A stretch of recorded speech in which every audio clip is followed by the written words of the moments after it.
Sira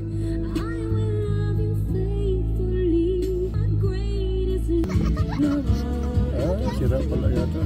No, it's not good. Oh.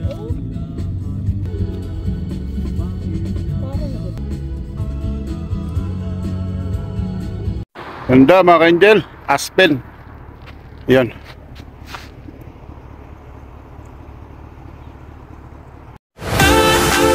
Yan. Woohoo! Biscuit Basin na sumabog na geyser noong July. So Canada immigration o Canada border po tayo mga ka-angel. So yos.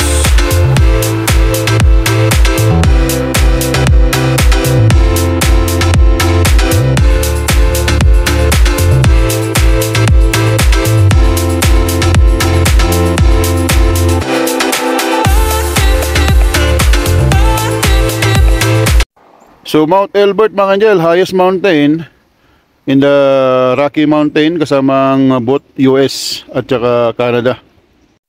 Mga ka-angel, Mount Elbert, highest mountain in the Rocky Mountain, both Canada at saka US. Nasa around 14,000 feet mga ka-angel. Yan, taas niya. Mount Elbert mga ka-angel, highest mountain in US and Canada, Rocky Mountains. Ayan o, 360 tayo.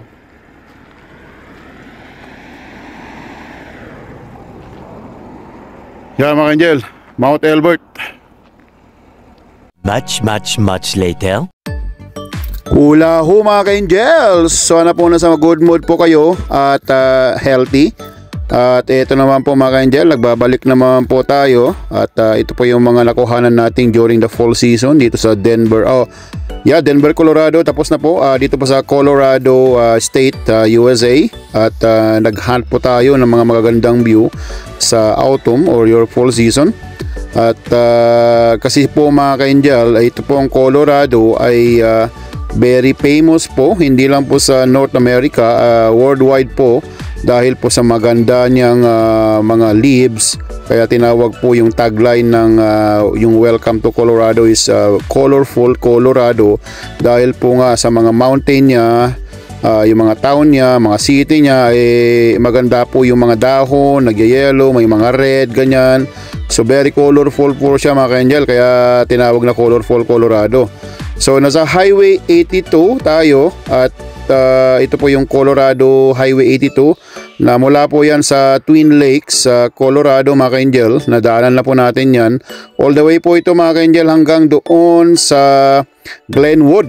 At isang city siya at sa tagos po yan ng Interstate 70, isang freeway.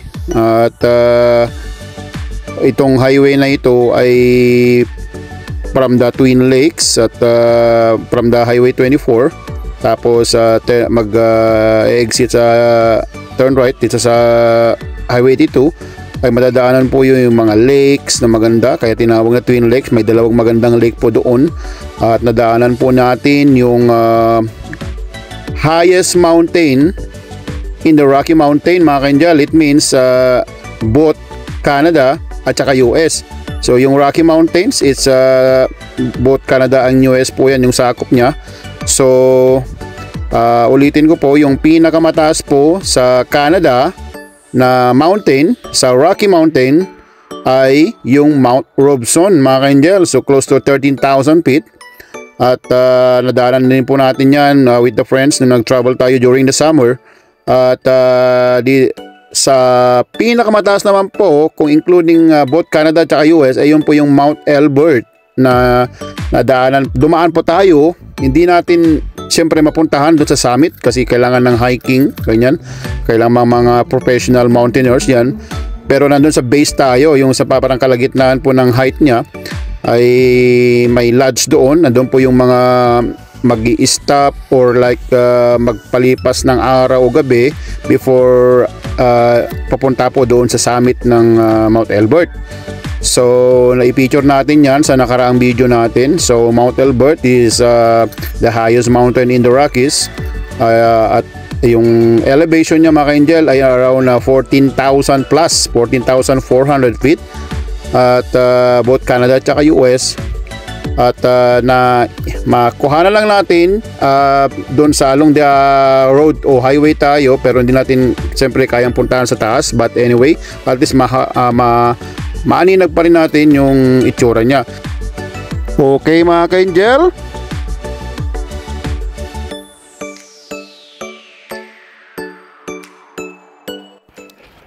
dito kami mag-stop over kami mga ka-angel, oh. Kumain kami. Mga ka-angel, nasa Losman Trailhead. Nag-stop tayo dito kanina. May campground doon. Hikingan po dyan. So kaya maraming mga car dito ngayon. So pupunta po siguro sila doon. So tuloy-tuloy lang po pag-alakwatsin natin. So ayan mga ka-angel, at tuloy-tuloy tayo dito sa pagdadrive na going po tayo ng Aspen, Colorado. At nandito pa rin po tayo sa Highway 82.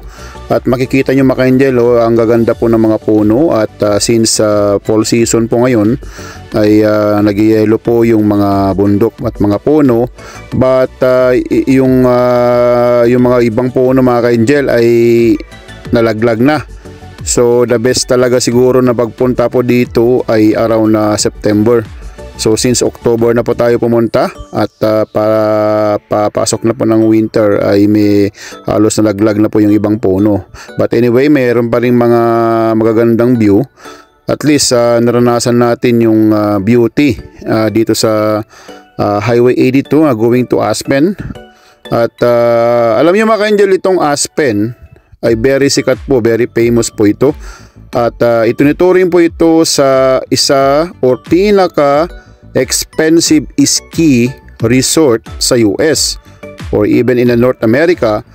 Kasi sikat po dito mga ka-angel. Alam nyo pong marami pong mga bilyonaryo dito at more or less 100 persons or 100 na tao ang mga billionaire po dito na nakatira. At even po yung mga Hollywood actor at Hollywood actresses ay bumili po ng mga property dito. Since maganda po dito mga ka-angel during the autumn season and even the winter season, dahil po yung mga ski ay maraming mga ski resort dito, ay yung mga sikat po ng mga tao like celebrities, example po dyan mga ka-angel, yung mga sikat na actor sa Hollywood tsaka actress like si Kevin Costner po yata mga ka-angel, at tsaka kahit si even nakikita natin sa mga news, si Mariah Carey ay madalas po mag-shopping dito mga ka-angel. At alam naman natin si Mariah Carey ay isa sa mga magagaling na singer at may sikat po siyang mga Christmas songs. Siyempre pag Christmas it means winter. So pag winter of course yung mga bundok ay white, mga puno ay white. So dito sa Aspen saktong-sakto na tumpak po yung kanyang music. Kaya at nasasabi sa mga news na madalas mag-shopping dito at bumili na po ng mga properties po yung mga, like I said, yung mga Hollywood actors, actresses dito at ibang mga big mga rich po talaga na mga sikat po na mga celebrity.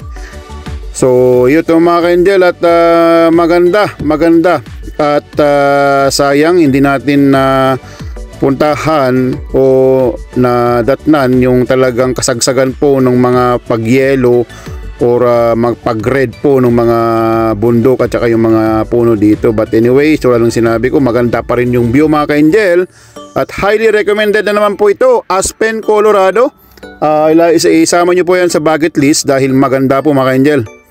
At i-going back ko lang po kanina mga ka-angel yung sa pinag-uusapan natin, yung nadaanan natin kanina na Mount Elbert. So yung pagkakaiba nila mga ka-angel, yung kumbaga pantapat naman po sa Canada, yung Mount Robson na highest in the Canadian Rockies, dito sa Mount Elbert na highest in US and the whole Rocky Mountain po ng Canada at US, ay yung ganda mga ka-angel, oh. Grabe ang ganda ng view mga ka-angel. Combination ng mga Rocky Mountain, mga green na bundok, tapos yung mga yellow, nag-yellow ng mga puno, ganyan. Ang ganda mga ka-angel. Ang ganda talaga dito sa Colorado, kaya colorful Colorado yung tagline nila. So yun, going back tayo mga kanjel, yung pagkakaiba, yung Mount Elbert at saka yung Mount Robson. Siyempre, yung Elbert is the highest, but when it comes po sa elegance, yung prominent, yung kasikatan, yung talagang photogenic, yung maganda yung view, I can say, or even sa mismo rin pong mga internet o yung mga travel sites, ay yung Mount Robson po ang panalo. Maganda po yung Mount Robson dahil kahit po winter may talaga siyang mga yelo sa bundok niya, hindi natutunaw. Kumbaga, ang Rocky Mountain po kasi ng Canada mga kanjel ay glacial. Ibig sabihin po, talagang yung mga glacier, mga snow po yan ang nandiyan. Compare po kasi sa US, which is mas mababa po sila sa Canada, ay mas madaling matunaw. So dito sa Mount Elbert, wala tang natirang mga yelo na natunaw na.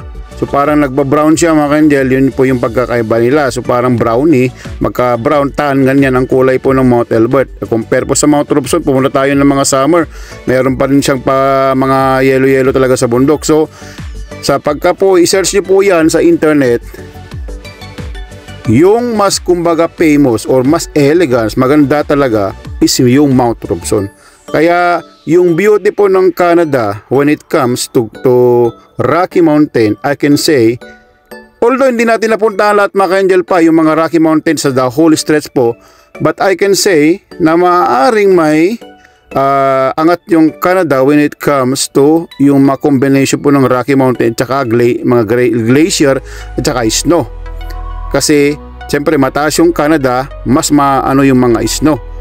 So yun po yung siguro yung kalamangan, kumbaga yung Instagrammable ang dating. But tulad ng sinabi ko, maganda rin po talaga yung mga Rocky Mountains dito sa US din. So meron silang mga pagkakaiba na meron sa isa, na meron sa isa, ganyan. Pero parehas po, maganda talaga mga kanjel. Kaya ma-appreciate nyo lahat kahit sa sulok siguro dito sa Rocky Mountain, the whole stretch po ng Rocky Mountain ng Canada at saka US. So yun ang aking masasabi lang mga ka-angel, yung about sa Mount Robson ng Canadian Rockies at saka yung Mount Elbert sa USA Rockies. Okay mga ka-angel?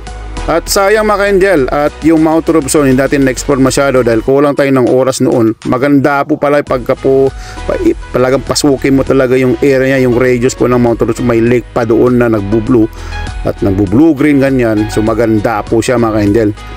So yeah, at hopefully in the future ay makapag-hike tayo at explorein natin yung mga lugar na ganyan. Mahilig tayo mag-explore sa mga natural mga ka-angel. So tulad ng ginagawa natin ay talagang kahit gaano kalayo, talagang kakayanin yan, marating lang natin at ma-explore natin yung mga beauty po ng mundo at mai-share natin sa inyo lahat mga ka-angel. So hopefully hindi lang dito sa US, Canada, lahat yung mga lugar talaga na maganda po yung bundok niya all over the world. Yun yung pangarap natin mga ka-angel, at sana matupad yan at may share ko sa inyo lahat ng mga pinupuntahan natin mga ka-angel. So ito mga ka-angel, at palapit na tayo ng palapit ng Aspen, at tulad ng sinabi ko, talagang the most expensive ski resort din po yung Aspen, kaya naging sikat siya dahil nga kaya tinawag siguro ganoon dahil mga celebrity yan dyan nakatira, may mga resort sila, may mga property, at saka yung price po ng mga resort din, yung mga hotel like that is yung mga ski resort din ay expensive mga ka-angel dito sa Aspen, Colorado. So meron po siyang isang alos katumbas, mas mura lang sa konti dito lang din sa Colorado rin mga ka-angel. At po yung mga Telluride na i-try natin kung mapuntahan natin kung may oras pa, at saka yung Vail, Colorado. So may ski resort din po dyan, at medyo pricey but a little bit cheaper compare po dito sa Snowmass Ski Resort dito rin po sa Aspen, Colorado mga ka-angel. Yung Snowmass na yon ay pupuntahan natin at try natin kung pwede tayo makapasok doon sa at least yung vicinity niya at chinecheck natin sa internet ay maganda po yung view mga ka-angel. Combination again ng mga yellow, red ganyan dito sa base niya. So tingnan natin kung makapasok tayo, if not ay ganun talaga at least meron tayong babalikan, alam na natin kung diskarte niya. Kasi ito lang ang sinabi ko mga ka-angel, yung pag-travel lang namin dito sa Colorado ay bigla lang mga ka-angel.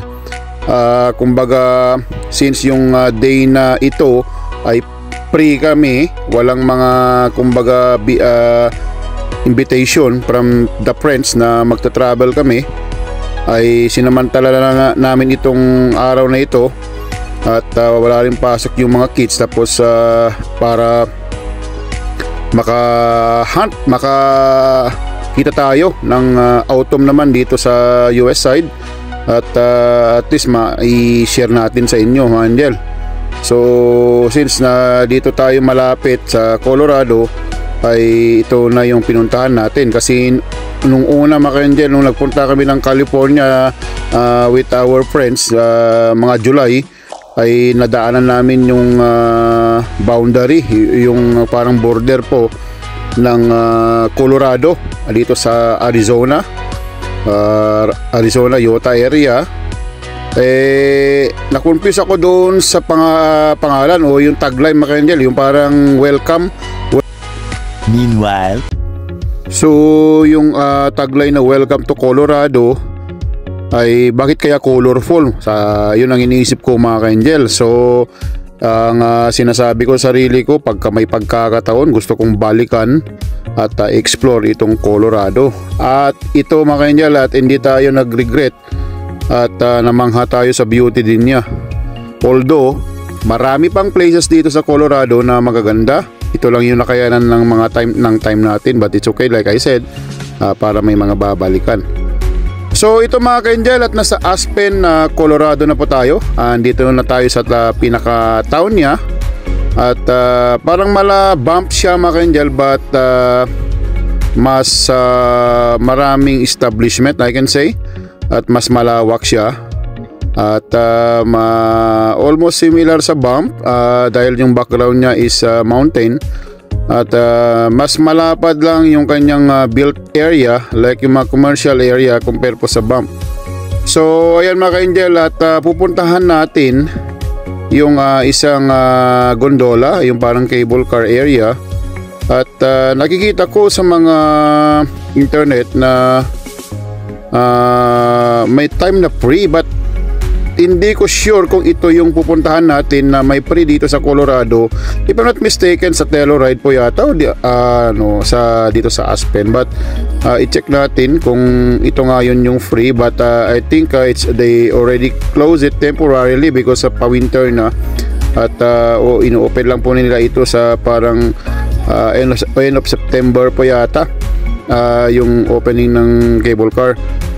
Yun po yung kasagsagan kasi ng beauty ng paligid, yung mga mountain. So ayan mga ka-angel, at nag-drive tayo. Ayan po yung paligid, nakikita nyo, nag-yellow yung paligid, may part na mga red, ganyan. So hanap tayo ng magandang parkingan, tapos lakad-lakad tayo saglit dito. Alam nyo pala mga ka-angel, additional information ay itong Aspen, Colorado ay dito po natagpuan o na-found yung pinakamalaking silver nuggets o yung the world's largest silver nuggets. Ibig sabihin po parang malaki siyang bato mga angel na almost 100% pure silver. Na-found po dito sa area ng Aspen. At dito lang po, malapit lang po dito sa Aspen, yung bundok dito sa parang right side ng Aspen. May minahan po dyan. Yan po yung tinatawag lang Smuggler Mountain. So, isa po siyang minahan mga ka-angel. Nagpo-produce po yan ng mostly silver, lead, coal. Yan po yung mga napoproduce sa Smuggler Mountain. At doon po nakita yung world's largest silver nugget. So ang bigat po niya, it weighs around 1,840 pounds or 834 kilogram.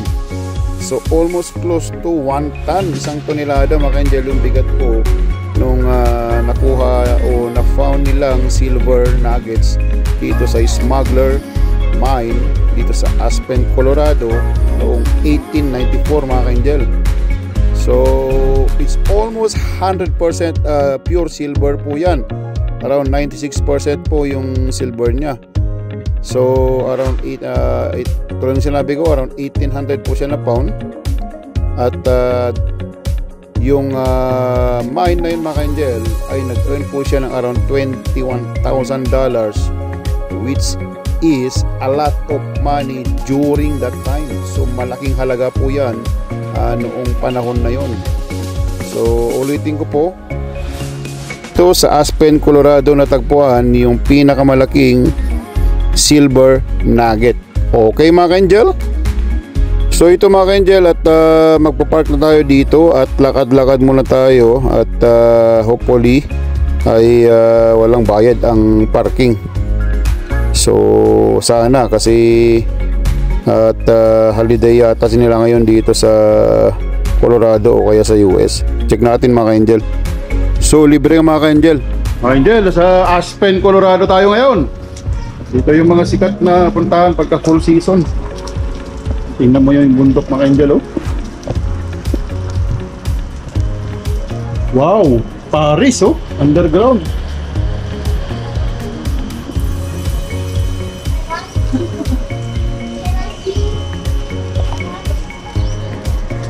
Dalong bundok mga ka-angel, oh.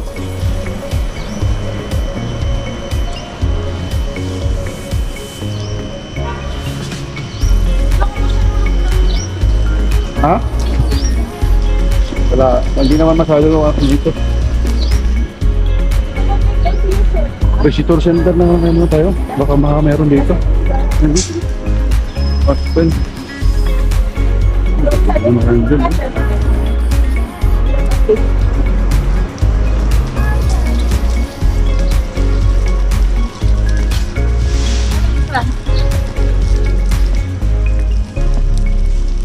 Tingnan natin.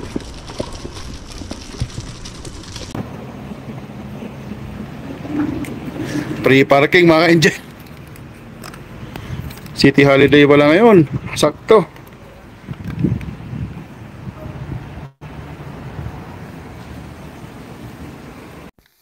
Sakto mga ka-angel, holiday, di tayo nagbayad ng parking. Yeah. Biggest park in the world mga ka-angel, oh, sa Aspen, Colorado. Mama, help me get me down. I can't jump. I just fell. Let's go. Mga ka-angel, dito lang pala makikita yung pinakamalaking yung pambukas po ng pork sa mga wine.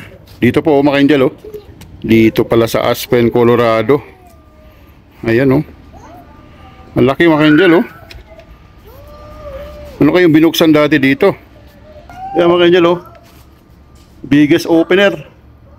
Ayan. Biggest man in the Biggest opener of the pork. Mga ka-angel, sa Aspen, Colorado tayo ngayon. Ayan, oh. 360 tayo. Ganda mga ka-angel. Wow. Wow talaga mga ka-angel. Sarap talaga dito. Woo! So yan mga ka-angel, yung paligid ng Aspen, Colorado.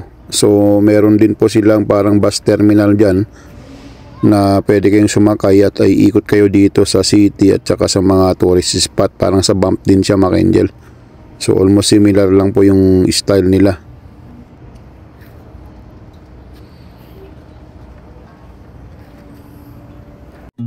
So So papunta na po tayo ng Maroon Bells mga angel, at saka doon po yung way din ng papunta po ng Snowmass Ski Resort. At may construction yata dito mga angel.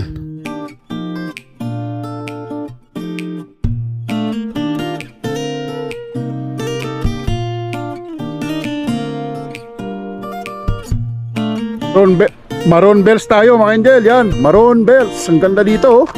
Dito sa Colorado. Pero doon sa pinaka-highlight mga angel, doon sa bundok na yan, yung makikita nyo doon, oh, yan, doon.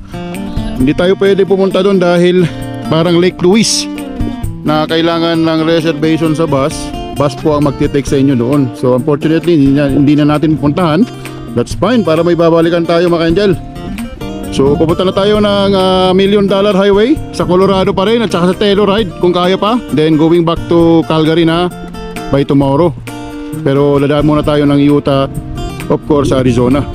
Okay mga angel? Dito pala mga angel, stop ka dito. Tsaka may mga hotel din dyan, cabin.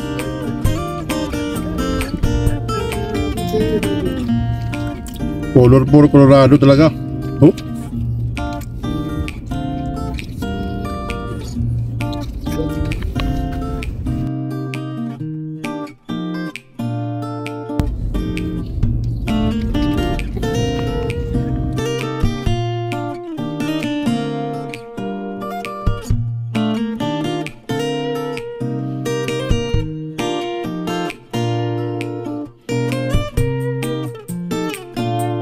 Ganda mga ka-angel, Aspen. Yan.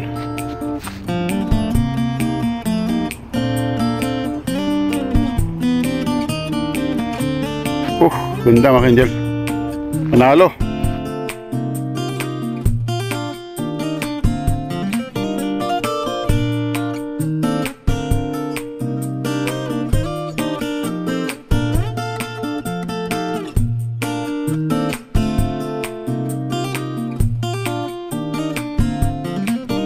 So ayan mga ka-angel, at hindi tayo nakapasok doon sa vicinity po ng doon mismo sa base ng pinaka-highlight po ng mountain, yung Maroon Bells. Napaka-scenic view din po yung road doon. At dahil po sinabihan kami doon sa pinaka-entrance na kailangan pong sumakay po ng bus, similar po doon sa Moraine Lake dito sa Alberta, na kailangan mong sumakay po ng bus. Hindi pwedeng mag-drive by your own car kasi nire-require nila na mag-book para sa bus na papunta po doon mga ka-angel. But anyway, it's okay kasi at least naabot natin yung entrance niya, at nadaanan din natin yung mga magagandang bundok sa left and right ng road na maganda. At it's okay, tulad ng sinabi ko, pag hindi success na mapupuntahan natin yung mismong pinaka-highlight, that's fine dahil may babalikan tayo mga ka-angel. So yeah, at soon sana may time tayong mabalikan yung area na yun kasi maganda mga ka-angel, maganda yung view. Pagka i-search po yan sa internet, makikita nyo po yung mga pictures at maganda, amazing place din yung dating. At yun mga ka-angel, Maroon Bells, dito pa rin po sa radius po ng Aspen, Colorado. So ito mga ka-angel, nasa Highway 82 na tayo. At on the way na po tayo sa Uray, Colorado, at sa $1 Million Highway. So yung Uray mga ka-angel ay tinatawag po nilang Switzerland of America dahil po ay may pagka-similarity po yung background sa Switzerland. So at sana hindi tayo gabihin doon para makita natin yung view. At saka doon po after that ay alos katabi lang niya after po ng Uray mga ka-angel, ayun na po yung $1 Million Highway, isa sa mga pinaka-stunning road sa Amerika dahil po walang mga railings po yung daan. Talagang mataas po na talampasan po yung bundok at pagkakunting kamali maaring mahulog po ang car doon mga ka-angel. So very exciting but a little bit scary dahil nga wala pong mga railings. So yan mga ka-angel, at tuloy-tuloy yung pagka-drive natin at sana hindi tayo abutan ng gabi doon sa Uray, Colorado at saka dito sa $1 Million Highway. At unlike po doon sa Bertot Highway mga ka-angel, dito sa boundary po ng Montana at saka Wyoming, hindi natin nakuhanan ng magandang video at pictures doon dahil gabi na mga ka-angel. At maganda po yung view doon, mataas na bundok, isa sa mga scenic road dito sa US or even sa North America. At gabi na nung nandun tayo sa kalagitnaan at delikado dahil may mga bear din doon. Kaya to nakabutan natin yung sa mga bungad lang. But anyway, tulad ng sinabi ko, it's okay para may babalikan tayo at in the future ay makuha natin at agahan natin siguro para at least hindi natin maabutan ng gabi mga ka-angel. So thank you very much po sa panonood mga ka-angel sa mga video natin at antabayanan nyo lagi yung mga upload ko itong nakaraan na USA escapade namin sa Colorado, Utah, Arizona, Montana hanggang sa pagbalik na namin dito sa US border at makakuha kayo ng mga idea po sa pag-cross po sa border. Thank you very much po at may God bless you always. Stay safe, pray hard, it works. Ito po yung likod ko Tropa Kalakwatsak, Kuya JJ.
Morning.